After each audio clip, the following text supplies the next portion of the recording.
Hello all, ಇವತ್ತು ಶುಕ್ರವಾರದ morning ನಾವು 4 ಗಂಟೆಗೆ ಎದ್ದು ದೇವ್ರ ಪೂಜೆ ಎಲ್ಲ ಮುಗಿಸ್ಕೊಂಡು ಕೃತಿಕನ ಮನೆಗೆ ಹೋಗಿ ಇಡ್ಲಿ ಚಟ್ನಿ ಎಲ್ಲ ರೆಡಿ ಮಾಡ್ಕೊಂಡು ಬ್ರೇಕ್ಫಾಸ್ಟ್ಗೆ ನಂದಿ ಬೆಟ್ಟ ದೇವಸ್ಥಾನಕ್ಕೆ ಹೋಗೋಣ ಅಂತ ಹೊರಟ್ವಿ. ಲಕ್ಷ್ಮೀ ನರಸಿಂಹ ದೇವಸ್ಥಾನಕ್ಕೆ ಹೊರಟಿದ್ವಿ. ಎಲ್ಲ ಪ್ಯಾಕಿಂಗ್ ಮಾಡಿಕೊಂಡು ರೆಡಿ ಆಗೋಷ್ಟರಲ್ಲಿ ಹನ್ವಿಕಾ, ವರ್ಷ, ಕೃತಿಕ ಎಲ್ಲ ರೆಡಿ ಆಗ್ತಿದ್ರು.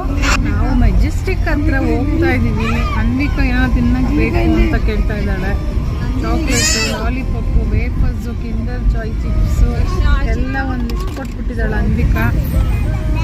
ಇನ್ನು 1 ಅವರ್ ಆಗೋದು ಹೋಗೋಷ್ಟೇ ದೇವಸ್ಥಾನಕ್ಕೆ ಹೋಗೋಕ್ಕೆ. ಬೆಳಗ್ಗೆನೇ ಮಾರ್ನಿಂಗಿಗೆ ಬಿಟ್ಟಿರೋದ್ರಿಂದ ತುಂಬ ಪಾಸಿಟಿವ್ ವೈಬ್ಸ್, ತುಂಬ ಚೆನ್ನಾಗಿ ಅನ್ನಿಸ್ತಾ ಇದೆ. ಬ್ರೇಕ್ಫಾಸ್ಟ್ ಎಲ್ಲ ಇನ್ನೂ ಲೇಟಾಗಿ ಮಾಡೋಣ ಅಂದ್ಕೊಂಡಿದ್ದೀವಿ. ಲಕ್ಷ್ಮೀ ನರಸಿಂಹಸ್ವಾಮಿ ದೇವಸ್ಥಾನಕ್ಕೆ ರೀಚ್ ಆಗಿ ನಾವು ನಾಷ್ಟ ತಿನ್ಕೊಂಡು ಹಾಗೆ ನಂದಿ ಬೆಟ್ಟ ದೇವಸ್ಥಾನಕ್ಕೂ ಹೊರಟ್ವಿ. ಭೋಗನಂದೀಶ್ವರ ಸ್ವಾಮಿ ಜಾತ್ರೆ ಬೇರೆ ನಾಳೆ. ಪ್ರತಿ ಶಿವರಾತ್ರಿಗೆ ಕೃತಿಕಾ ಅವರು ಲಕ್ಷ್ಮೀ ನರಸಿಂಹಸ್ವಾಮಿ ಪೂಜೆ ಮಾಡಿಸೋದಕ್ಕೆ ಹೋಗ್ತಾರೆ ಅವ್ರ ಮನೆ ದೇವರಿಗೆ.